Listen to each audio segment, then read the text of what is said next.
जय महाराष्ट्र मित्रांनो, महत्त्वाची अपडेट। उद्धव ठाकरे यांना एकटे पाडण्यासाठी भारतीय जनता पक्षाने जी खेळी चालू केली होती त्या खेळीनुसार भारतीय जनता पक्षाला इतर पक्षातील नेत्यांना घेणं उचित ठरलं।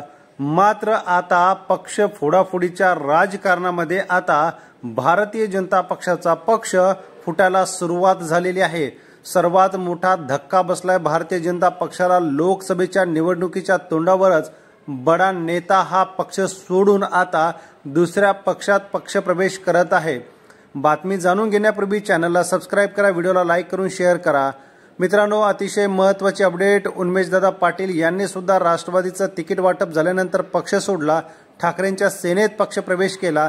तर भारतीय जनता पक्षाचे दुसरे बडे नेते यांनी सोडचिठ्ठी देत आता निंबाळकर यांच्या लोकसभेला विरोध केला होता आणि सर्व पक्षीय नेते एकत्र येऊन निंबाळकर यांना विरोध केला असताना सुद्धा भारतीय जनता पक्षाने उमेदवार बदलला नाही आणि याचाच फटका म्हणून आता मोहिते पाटलांनी सोडचिठ्ठी दिलेली आहे।